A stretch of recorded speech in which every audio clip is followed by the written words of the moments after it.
Welcome to the next lecture. इस lecture में हम क्या पढ़ेंगे? प्रोटीन पढ़ेंगे, जो कि आपके amino acid, peptides and proteins का लास्ट टॉपिक है। तो प्रोटीन्स क्या होते हैं? ये वो नेचुरल पॉलीमर होते हैं जो अपने आप में बहुत एक्सट्रीम कॉम्प्लेक्स होते हैं, ठीक है, जिन्हें हम क्या करते हैं, रैंक फर्स्ट मानते हैं। किस लिए मानते हैं? क्योंकि ये वो सब्सटेंस है जो कि हमारी ग्रोथ और लाइफ की मेंटेनेंस के लिए बहुत ज़्यादा एसेंशियल होते हैं। तो इनको क्या बोलते हैं? प्रोटीन्स बोलते हैं। और अगर मैं इनकी बात करूं तो ये आपके क्या होते हैं? ये हर एक लिविंग सेल्स में प्रेजेंट होते हैं, पाए जाते हैं। और every part of every plant and animal they are almost present, ठीक है। तो ये हर चीज़ में, हर लिविंग ऑर्गेनिजम्स में आपके प्रोटीन प्रेजेंट होते हैं। तो अगर मैं 2 मिनट के लिए बात करूं आपके ह्यूमन बींग्स की, तो इनका जो मेन इंग्रेडिएंट है किसका? Muscle, skin, hair, nails, blood, tendons, arteries and connective tissues. तो आपके ये सारी की सारी चीज़ों का मेन इंग्रेडिएंट क्या है? आपके प्रोटीन्स। जैसे कि आपको पता है कि हम क्या करते हैं आज के टाइम पे, लड़कियां कितने सारे कैराटीन ट्रीटमेंट करवाती है। तो कैराटीन क्या होता है? बालों का प्रोटीन का नाम ही तो होता है। जो हमारे बालों में जो प्रोटीन प्रेजेंट होता है ना, उसको हम कैराटीन बोलते हैं, ठीक है। हमारे नेल्स जो होते हैं ये हाईली प्रोटीन वाले होते हैं सब्सटेंस, बट ये क्या होते हैं? ये आपकी बॉडी पचा नहीं सकती, नेल्स भी और आपके बाल भी, ठीक है ना। तो ये क्या है? ये हाईली एक्सट्रीम प्रोटीन्स है जो हमारी बॉडी में प्रेजेंट होते हैं। तभी कहते हैं ना, खून नहीं खाने चाहिए। ये इतने ज़्यादा हाईली प्रोटीन वाले सब्सटेंस होते हैं जो हमारे पेट भी नहीं पचा सकता। और जो आपके प्लांट्स, एनिमल्स और जैसे कि हम खुद हैं, तो इनमें जो प्रोटीन्स प्रेजेंट होते हैं सारे के सारे डिफरेंट होते हैं अपने आप में, इन दी जैसे कि कह लो कंपोजिशन में या बायोलॉजिकल फंक्शंस में। तो इन सब का अलग अलग अपना अपना काम होता है। और जो आपके प्रोटीन्स की कंपोजिशन होती है वो क्या होती है? They are made up of carbon, hydrogen, oxygen, nitrogen and also sulphur in many cases. और कुछ कुछ प्रोटीन्स में तो फास्फोरस, आयरन, मैग्नीशियम भी प्रेजेंट होते हैं। तो जो आपका मोलिकुलर मास है एक प्रोटीन का, वो बहुत ज़्यादा हाई होता है आपका, ठीक है। जो हमारे प्लांट्स होते हैं वो जो प्रोटीन बनाते हैं वो किससे बनाते हैं? जो हमारे प्लांट्स हैं वो प्रोटीन किससे सिंथेसाइज करते हैं?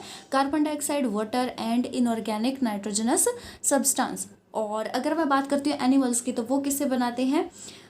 Have to mainly dependent upon the plants for their protein supply. तो यानी एनिमल्स किस पे डिपेंड करते हैं? प्रोटीन की सप्लाई के लिए प्लांट्स पर डिपेंड करते हैं। अगर वैसे देखा जाए ना, तो केमिकल पॉइंट ऑफ व्यू से जो आपके प्रोटीन्स है ना, वो क्या होते हैं? एसेंशली पॉलीपेप्टाइड होते हैं जिनका मॉलिकुलर मास 10,000 से ज़्यादा होता है, जो कि हम पिछले लेक्चर में भी पढ़ चुके हैं। मैंने आपको एक नोट बताया था, उसमें ये चीज़ लिखी हुई थी। तो अब हम करेंगे क्लासिफिकेशन ऑफ प्रोटीन्स। प्रोटीन्स को हम डिफरेंट वेज में कैसे आपके क्लासीफाई कर सकते हैं वो पढ़ेंगे। तो according to 3 dimensional structure, 3D structure के अकॉर्डिंग अगर हम इसे डिवाइड करते हैं तो आपके 2 में डिवाइड होता है। कौन सा? Fibrous protein and globular protein. तो पहला जो आपका प्रोटीन का क्लासिफिकेशन है वो फाइब्रस प्रोटीन। उसमें क्या होता है? जो प्रोटीन होता है उसके अंदर जो कंसिस्टेंसी होती है वो किस किस की होती है? ये अपने आप में क्या होते हैं? लीनियर स्ट्रक्चर के होते हैं। थ्रेड लाइक मॉलिक्यूल्स होते हैं जो क्या होते हैं? साइड बाय साइड एक तरीके से लाई करते हैं और क्या बनाते हैं? फाइबर बनाते हैं एक तरीके से, मतलब एक दूसरे के साथ इस तरह से थ्रेड लाइक मॉलिक्यूल स्ट्रक्चरल में बाइंड होते हैं कि ये फाइबर्स में फॉर्म हो जाते हैं एक तरीके से, ठीक है। और जो आपकी पेप्टाइड चेन्स हैं वो मोस्टली अपने आप में किससे जुड़ी होती हैं? स्ट्रॉन्ग इंटरमोलिकुलर हाइड्रोजन बॉन्ड से। तो जो इनके बीच में आपकी इंट्रैक्शन है वो क्या है? आपकी इंटरमोलिकुलर हाइड्रोजन बॉन्ड्स हैं। और ये क्या होते हैं? बहुत टफ होते हैं, अपने आप में बहुत टफ होते हैं। और ये वाटर सोल्यूबल नहीं होते, इनसॉल्युबल इन वाटर होते हैं। तो आपकी नेक्स्ट इसकी कैरेक्टरिस्टिक्स क्या है एक फाइब्रस प्रोटीन की? They serve as the chief structural material of animal tissue. मतलब एनिमल टिश्यू का ये क्या होता है, स्ट्रक्चरल मटेरियल होता है। इंपॉर्टेंट एग्जांपल अगर मैं फाइब्रस प्रोटीन के ले लूँ तो वो क्या है, जैसे कि केराटिन, ये मैं अभी बताए थे। Keratin in skin, hair, nails, wool, horn and feathers. ठीक है, तो ये हमारा जो प्रोटीन का नाम है केराटिन, ये कहाँ कहाँ प्रेजेंट होता है, स्किन, हेयर। सेकेंड टाइप आपकी है कोलेजन इन टेंडन, और fibroin in silk and myosin in muscles. तो ये सारे के सारे प्रोटीन के नाम हैं जो आपके प्रेजेंट होते हैं। ठीक है, नेक्स्ट जो आता है आपका आता है ग्लोब्यूलर प्रोटीन। आपका ग्लोबुलर प्रोटीन के अंदर क्या क्या चीज़ें होती हैं, ये क्या होता है, दिस प्रोटीन्स कंसिस्ट करते हैं, ये पॉलीपेप्टाइड मॉलिक्यूल्स होते हैं जो कि क्या होते हैं, बहुत कॉम्पैक्ट यूनिट्स एक दूसरे के अंदर फोल्डेड होती हैं, जो कि एक स्ट्रक्चर किस तरह का बनाती हैं, स्फीरॉइडल शेप बनाती है। ठीक है, the peptide chain in them are stabilised by intramolecular hydrogen bonding. उसमें क्या थी आपकी, उसमें थी इंटरमोलिकुलर हाइड्रोजन बॉन्डिंग, इसमें क्या है, इंट्रामोलिकुलर हाइड्रोजन बॉन्डिंग। तो ये दोनों की दोनों टर्म आप मेरे को एक्सप्लेन करोगे below the comments. They are generally soluble in water, बस इनके डिफरेंस हो गए। अब ये क्या इनसोल्यूबल है, ये क्या है सोल्यूबल है, एक्वस सॉल्यूशन में, वाटर में, एसिड बेस और साल्ट्स में। और जो फंक्शन है इन प्रोटीन का वो क्या है, is to maintain and regulate life processes. Globular protein हमारे क्या करते हैं, ये क्या करते हैं, मेंटेन करते हैं लाइफ प्रोसेसेस को। दस this class of protein includes all enzymes, hormones like insulin, किस में होता है इंसुलिन, पेनक्रियाज में। थायरोग्लोबुलिन किस में होता है, द थायराइड ग्लैंड में। Haemoglobin which transports oxygen from the lungs to tissues, और एल्बुमिन फ्रॉम एग्स। तो ये सारे के सारे आपके क्या थे, फाइब्रस वाले में यहाँ पे फाइब्रस के दे रखे थे एग्जाम्पल, और यहाँ पर किसके दे रखे हैं, ग्लोबुलर के। ग्लोबुलर प्रोटीन ये वाला आप खुद पढ़ोगे, ऊपर एक बार तो मैं बता चुकी हूँ फाइब्रस और ग्लोबुलर, तो बस इनको क्या करना है, आपको इसमें ही लिखना है, तो ये आप खुद करोगे। नेक्स्ट आपका आता है classification according to hydrolysis product. तो इस सिस्टम में जो क्लासिफिकेशन है प्रोटीन्स का वो किसके अकॉर्डिंग होता है, according to their composition and आपका हाइड्रोलिसिस प्रोडक्ट किस तरह से बनता है। एक आपका क्लासिफिकेशन में फर्स्ट वाला जो है वो आता है सिंपल प्रोटीन, और फिर आता है आपका कॉन्जुगेटेड प्रोटीन्स। तो आपके जो सिंपल प्रोटीन्स होते हैं वो क्या होते हैं, these are the proteins which on hydrolysis yield only amino acid. यानी जब इनका प्रोटीन्स का हम हाइड्रोलिसिस करते हैं तो इनकी जो यील्ड आती है वो सिर्फ अमीनो एसिड की यील्ड आती है। हमारे पास जो प्रोडक्ट आता है वो क्या आता है, अमीनो एसिड आपके आते हैं। सो इसके आगे एग्जाम्पल दिए गए हैं, एल्बुमिन्स जो है आपके एग वाले, ग्लोबुलिन्स आपके दिए गए हैं। तो ये इसके एग्जाम्पल है सिंपल प्रोटीन के, कौन कौन से आपके हाइड्रोलिसिस होने पर है। एक जो प्रोटीन पार्ट है वो एक नॉन प्रोटीन पार्ट के साथ यूनाइट होकर एक प्रोस्थेटिक ग्रुप बना देता है। यानी एक यूनिट किसकी हो गई, मान ली ये प्रोटीन है, ये नॉन प्रोटीन आपका पार्ट है, ये दोनों ने मिलकर क्या बना दिया, एक प्रोस्थेटिक ग्रुप बना दिया। ये जो आपका प्रोस्थेटिक पार्ट होता है ये आपका किसके साथ कंसर्न्ड होता है, special biological functions of protein. तो इसके फंक्शंस जो होते हैं वो एक तरीके से आगे फर्दर डिवाइडेड होते हैं। तो इसमें आपका जैसे एक ग्लैंडुलर टिश्यू ले लिया मैंने, तो इसमें आपका जो प्रोटीन होता है वो क्या होता है, न्यूक्लिन होता है। इसमें आपका प्रोस्थेटिक ग्रुप कौन सा होता है, न्यूक्लिक एसिड होते हैं। दैट्स वाई इसमें जो प्रोटीन्स होते हैं कंसिस्ट होते हैं इसके साथ, उसको नाम दिया गया आपका न्यूक्लिन। तो ये कौन से है, न्यूक्लियोप्रोटीन्स। उसके बाद आपके आते हैं ग्लाइकोप्रोटीन। जैसे कि मैं अगर म्यूसिन ले लूँ, ठीक है, ये किसका पार्ट है, ये सलाइवा का पार्ट है। सलाइवा के अंदर आपको कौन सा होता है, म्यूसिन होता है। इसका प्रोस्थेटिक ग्रुप क्या होता है, कार्बोहाइड्रेट होता है आपका। तो इस तरह से आपको एक तरीके से एग्जांपल ही लेकर चल रहे हैं, जैसे क्रोमोप्रोटीन्स में हो गया हीमोग्लोबिन एंड आपका क्लोरोफिल हो गया, एक दूसरे के साथ सराउंडेड होते हैं, जो उसका स्ट्रक्चर होता है वो प्रोटीन्स क्या है आपके, क्रोमोप्रोटीन्स है। उसके बाद थर्ड क्लासिफिकेशन आती है आपकी ड्राइव्ड प्रोटीन्स। तो ये क्या होते हैं, ये डिग्रेडेशन प्रोडक्ट होते हैं जो कि हमें कब मिलते हैं, जब हम पार्शियल हाइड्रोलिसिस करते हैं किसी सिंपल या फिर कॉन्जुगेटेड प्रोटीन्स का। ये जो हमने ऊपर पढ़े हैं सिंपल और कॉन्जुगेटेड प्रोटीन्स का, जब हम पार्शियल हाइड्रोलिसिस करते हैं तो जो डिग्रेडेड प्रोडक्ट हमारे पास आता है उसको हम बोलते हैं derived proteins, peptones, peptides etcetera. तो ये थी classification according to the hydrolysis product. इसके बाद जो आपके आते हैं जनरल कैरेक्टरिस्टिक्स ऑफ प्रोटीन्स, ये नहीं करनी है, आपके सिलेबस में इंक्लूडेड नहीं है।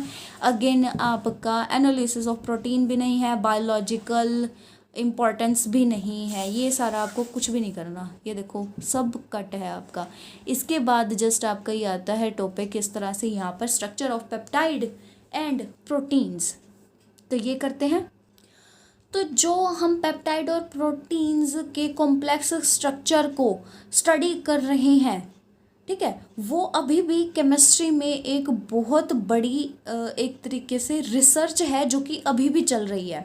According to the complexity of the situation, जो स्टडी है वो आपके प्रोटीन्स के स्ट्रक्चर की वो डिवाइडेड होती है डिफरेंट लेवल्स पर, ठीक है, जैसे कि primary, secondary, tertiary and quaternary structure of the proteins. तो जो आपका प्राइमरी स्ट्रक्चर है किसी पेप्टाइड या प्रोटीन का, वो किससे रेफर होता है, एक सीक्वेंस से, किसकी सीक्वेंस, अमीनो एसिड की, जो कि एक दूसरे से क्या होती है, जॉइंड होती है, ताकि वो क्या बना सके, एक पेप्टाइड चेन बना सके आपकी। अमीनो एसिड जब एक दूसरे के साथ ज्वाइन होने लग जाते हैं तो वो जब चेन बना लेते हैं तो उसको क्या बोलते हैं, पेप्टाइड। और बहुत सारी पेप्टाइड की चेन, बहुत लंबी वाली 10,000 से ऊपर वाली चेन को क्या बोलते हैं, हम प्रोटीन बोलते हैं। तो ये चीज़ें तो आपको पता ही है, मैं पहले बता चुकी हूँ। तो जो हमारे प्राइमरी स्ट्रक्चर है वो क्या डिटरमाइन करते हैं, यानी क्या हमें बताते हैं, तो ये बताते हैं एक चेन के अंदर, एक पेप्टाइड या प्रोटीन के चेन के अंदर कौन सा अमीनो एसिड आपका बिल्डिंग ब्लॉक है। तो ये चीज़ कौन बताता है, आपके प्राइमरी स्ट्रक्चर बताते हैं, जब हम कंपोजिशन और उसके सीक्वेंस को स्टडी करते हैं। या फिर क्या बताएगा, आपके सीक्वेंस बताएगा एक अमीनो एसिड किस तरह से एक दूसरे के साथ लिंक्ड है। नेक्स्ट जो आपका टॉपिक आता है वो आता है determination of amino acid composition. तो फर्स्ट स्टेप में हम क्या करते हैं, हम प्राइमरी स्ट्रक्चर एक पेप्टाइड या फिर प्रोटीन का डिफाइन करते हैं कि उसका प्राइमरी स्ट्रक्चर क्या है। फिर उसके बाद जो पेप्टाइड होता है वो हाइड्रोलाइज्ड किया जाता है, और उसको हाइड्रोलाइज किस प्रोसेस से करते हैं, उसको हीट किया जाएगा 6 मोल ऑफ हाइड्रोक्लोरिक एसिड में 24 घंटे के लिए। जब आपके सारे के सारे पेप्टाइड बॉन्ड क्या हो जाएंगे, वीक हो जाएंगे, तो इसलिए हमें आपके छोड़ देना है। तो उसका रिजल्ट क्या होगा, हमें क्या मिलेगा, एक मिक्सचर मिलेगा अलग अलग अमीनो एसिड्स का। तो ये जो मिक्सचर हमें मिलेगा ये हम क्या करेंगे, सेपरेट करेंगे किससे, आयन एक्सचेंज क्रोमेटोग्राफी से। देखो आप क्रोमेटोग्राफी काफ़ी सारी पढ़ चुके हो, तो क्रोमेटोग्राफी आपकी, अगर सिंपल एक क्रोमेटोग्राफी टर्म लेके चलो तो इसका क्या मतलब है, ये चीज़ भी आप मुझे बताओगे। तो हम यहाँ पर जो सेपरेट कर रहे हैं आपके अमीनो एसिड्स को, वो किस मेथड से कर रहे हैं, आयन एक्सचेंज क्रोमेटोग्राफिक मेथड से आपके कर रहे हैं। तो हम उसमें क्या यूज़ कर रहे हैं, एक एक्वस बफर यूज़ कर रहे हैं, वो यहाँ पर बताई नहीं गई है। तो एक प्रॉपर कंसिस्टेंसी का हमने बफर सॉल्यूशन ले लिया जिसकी कुछ पीएच है आपकी। तो उसमें क्या करेंगे, आपके जैसे जैसे आपके अमीनो एसिड क्रोमेटोग्राफी कॉलम में से निकलते जाएंगे, वो किसके साथ मिक्स्ड होते जाएंगे, निनहाइड्रिन के साथ, जो कि एक रिएजेंट है जो कि क्या करता है, अल्फा अमीनो एसिड के साथ एक पर्पल कलर फॉर्म करता है। तो हमें पता लग जाएगा जो अमीनो एसिड्स हमारे पर्पल कलर के आए हैं वो कौन से हैं, अल्फा अमीनो एसिड। और ये पर्पल कलर हमें कहाँ से पता लगा, स्पेक्ट्रोमीटर से, उसी से तो हमें आपका स्पेक्ट्रा पता लगता है कलर्स का। जो इंटेंसिटी है पर्पल कलर की वो आपके किसके प्रोपोर्शनल होगी, जितना आपका अमीनो एसिड प्रेजेंट होगा। ठीक है, तो जो हमारा प्लॉट बनेगा वो किस किस के अगेंस्ट बनेगा, टाइम और amount of solvent required for evolution from the column. ज़्यादा डिटेल में जाने की ज़रूरत नहीं है, जस्ट जो चीज़ें समझ में आती है उस तरीके से आप determination of amino acid composition of primary structure बता सकते हो। ठीक है, सीधे से ये बता दो कि आपका क्या है, पहले तो क्या करता है डिटर्मिनेशन ऑफ आपके पेप्टाइड और प्रोटीन्स की डिटर्मिनेशन प्राइमरी स्ट्रक्चर बता देगा। फिर उसके बाद क्या करना है, हाइड्रोलाइज करना है किसके 6 m ऑफ HCl लेकर, जिसको हम 24 घंटे तक उसके अंदर रखेंगे। उसके बाद क्या करना, आपके पेप्टाइड बॉन्ड जो वो ब्रेक हो जाएंगे। देन आपका आयन एक्सचेंज क्रोमेटोग्राफी के हेल्प से हम उसको क्या कर लेंगे, अलग अलग कर लेंगे, सेपरेट कर लेंगे मिक्सचर को। देन हम एक एक्वस बफर सॉल्यूशन लेंगे जिसका कुछ प्रॉपर pH होगा। देन उसके बाद जब क्रोमेटोग्राफी कॉलम में से आपके जैसे जैसे अमीनो एसिड्स लीव होने लगेंगे तो एक तरीके से वो किस में मिक्सड हो जाएंगे, निनहाइड्रिन में मिक्सड हो जाएंगे, जो कि एक रिएजेंट है। वो क्या करता है, अल्फा अमीनो एसिड्स को पर्पल कलर में चेंज कर देता है। तो पर्पल कलर से हमें क्या पता लग रहा है कि ये जो अमीनो एसिड्स आए हैं ये कौन से हैं, अल्फा अमीनो एसिड्स हैं। ये किसके लिए है, प्राइमरी स्ट्रक्चर के लिए। तो अब हम कर रहे हैं sequence of arrangement of amino acids. जब हमने आइडेंटिफाई कर लिया कि कितना अमाउंट हमारा अमीनो एसिड्स का एक पेप्टाइड चेन के अंदर पाया जाता है, तो नेक्स्ट स्टेप हमारा क्या होता है कि उसके सीक्वेंस जो है एक अमीनो एसिड के अरेंजमेंट का एक पेप्टाइड और प्रोटीन चेन के अंदर, तो वो हमने आइडेंटिफाई करना होता है या डिटरमिन करना होता है। तो जब हम हाइड्रोलिसिस कर रहे होते हैं एक अमीनो एसिड चेन की, तो जो उसकी सीक्वेंस है वो क्या होता है, हाइड्रोलिसिस के दौरान डिस्ट्रॉय हो जाती है। तो इस प्रॉब्लम को ओवरकम करने के लिए हमने क्या किया, combination of terminal residue analysis and partial hydrolysis हमने यूज़ की। तो यहाँ पर हम अब क्या पढ़ेंगे, टर्मिनल रेजिड्यू एनालिसिस और पार्शियल हाइड्रोलिसिस। तो टर्मिनल रेजिड्यू आपका टर्मिनल रेजिड्यू एनालिसिस में क्या है, जो आपके ईच पेप्टाइड चेन है उनके क्या हैं, 2 टर्मिनल है अमीनो एसिड रेजिड्यूज के। जो एक एंड है उस पर क्या लगा हुआ है, फ्री अमीनो ग्रुप लगा हुआ है जिसे हम एन टर्मिनल रेजिड्यू कहते हैं। जो अदर फ्री एंड है आपका वो है कार्बोजाइल ग्रुप आपका, जिसे हम बोलते हैं सी टर्मिनल रेजिड्यू।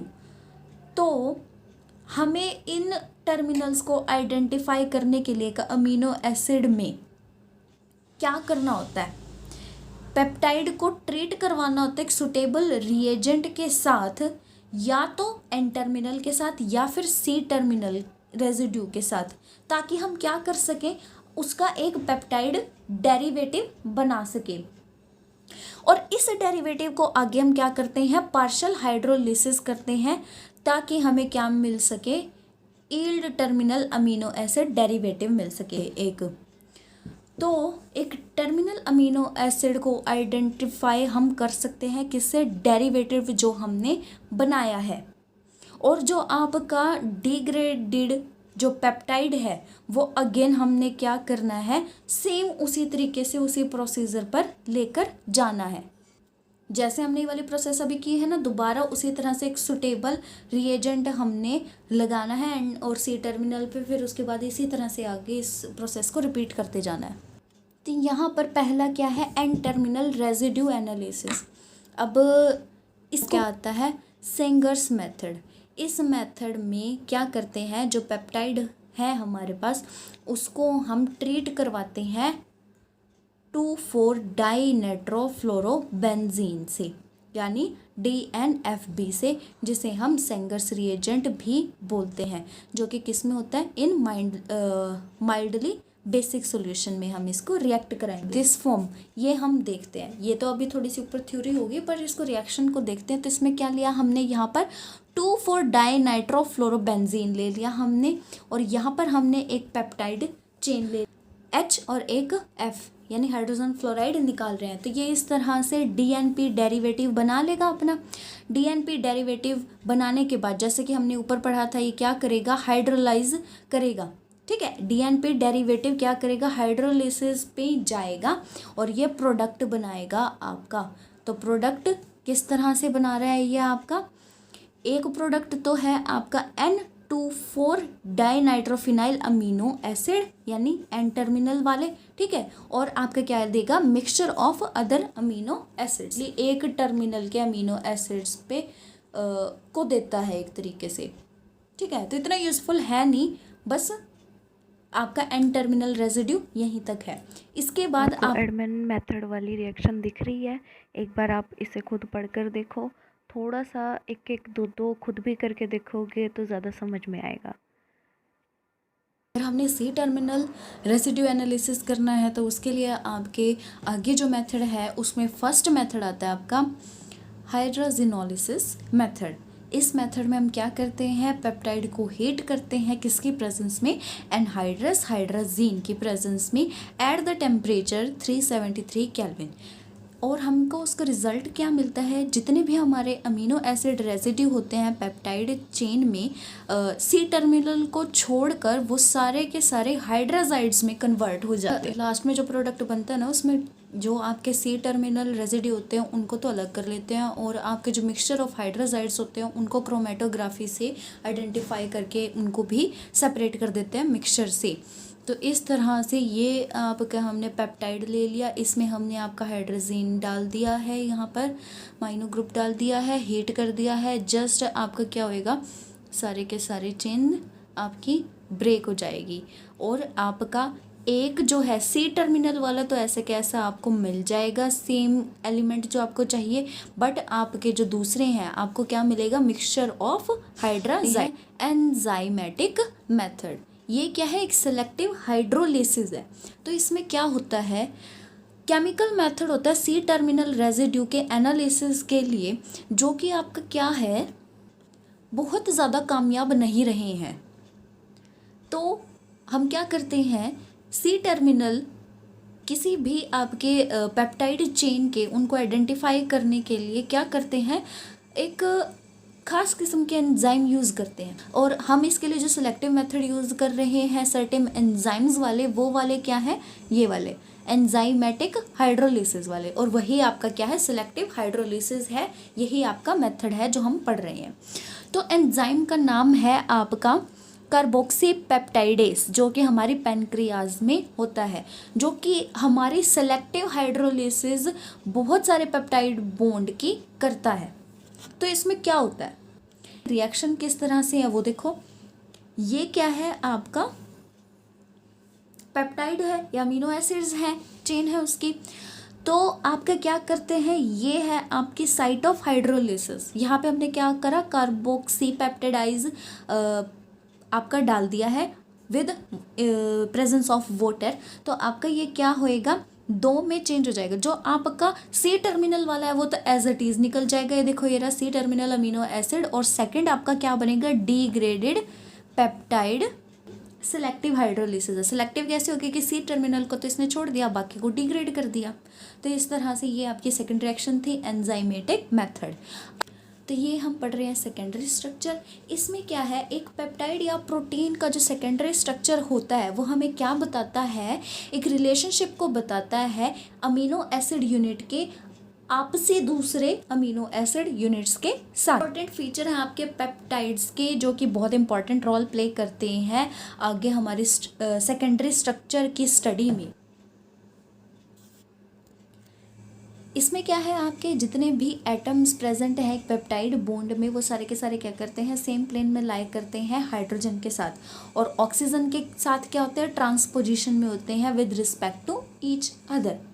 और सेकंड पॉइंट में आपका क्या बताया गया इंपॉर्टेंट फीचर, जो हाइड्रोजन बॉन्डिंग है वो पॉसिबल होगी बिटवीन अमाइड हाइड्रोजन के बीच में और अमाइड कार्बोनिल ग्रुप के बीच में, ठीक है। और ये क्या होगा, एक पेप्टाइड लिंकेज से अनदर पेप्टाइड लिंकेज तक पॉसिबल है।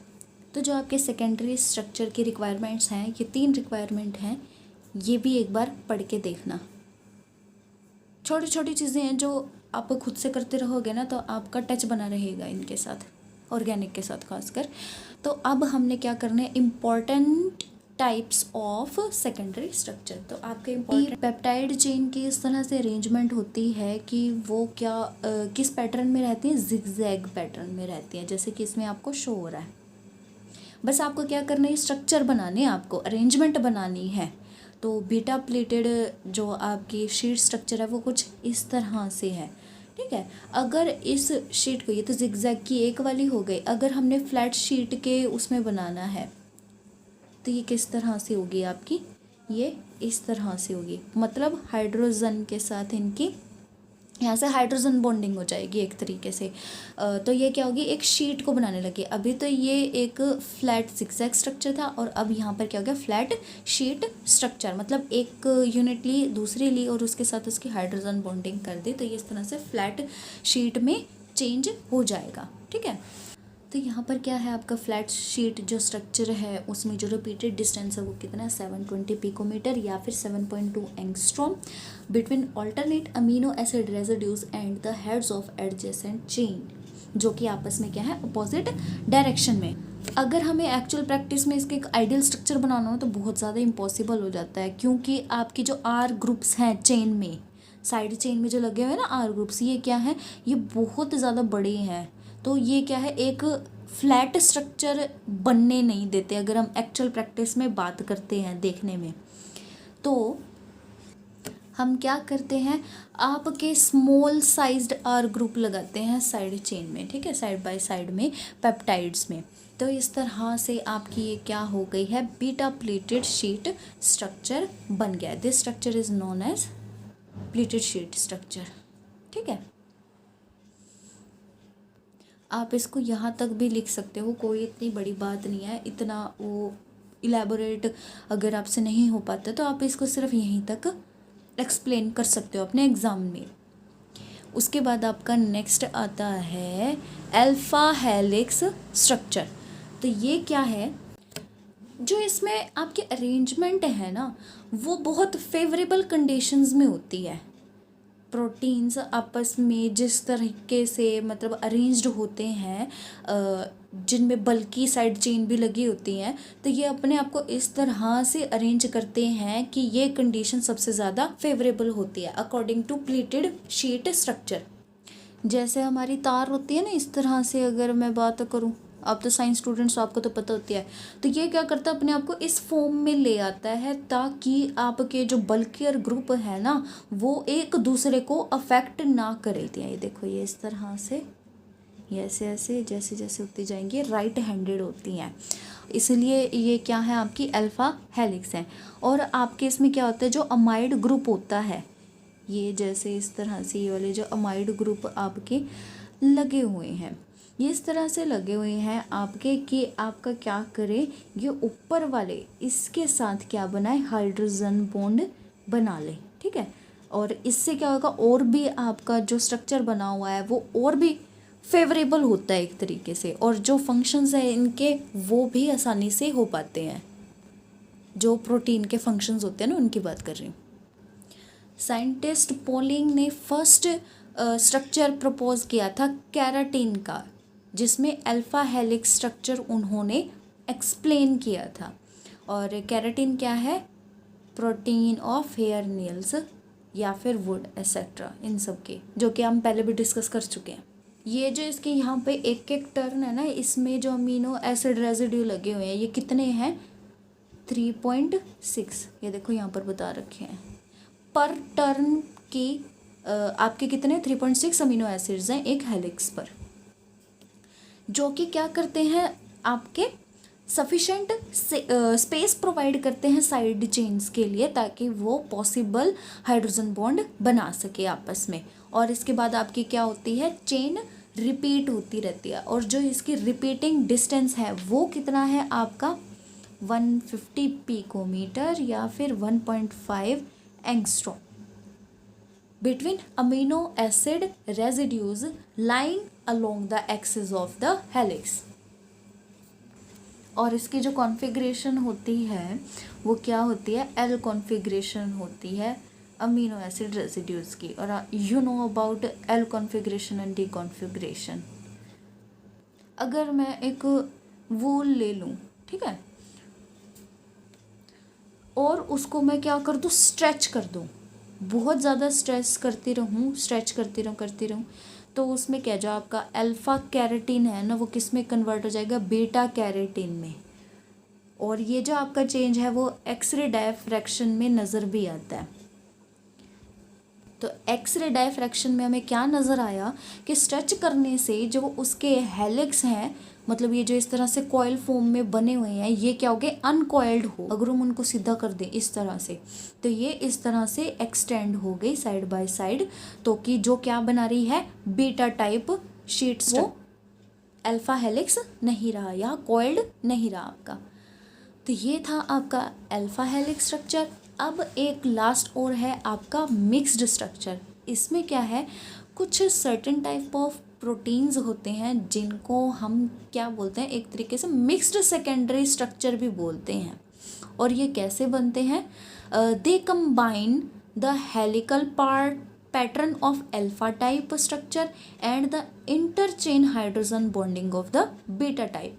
यानी बहुत इम्पॉर्टेंट है, वैसे यहाँ पर थोड़ा ही दे रखा है आपका टॉपिक, बट आप इतना भी यहाँ पर इतना ही करके चलोगे जितना आपको बुक में दे रखा है। तो इसका आपका एक एग्जांपल है जिसका नाम है कोलेजन। कोलेजन जो आपका प्रोटीन है, इसके बारे में एक बार आप सर्च करके देखना कि ये किस तरह का है, थोड़ी सी जानकारी के लिए, और कुछ नहीं। यहाँ से आगे जितनी भी आपके चीज़ें दे रखी हैं, ये आपका लास्ट पेज है, ये सारी चीज़ें आपको करनी ही नहीं है। तो यहाँ पर आपका chapter amino acid, protein and peptides वाला ख़त्म हो जाता है। इसके नेक्स्ट में आपका जो चैप्टर है वो है आप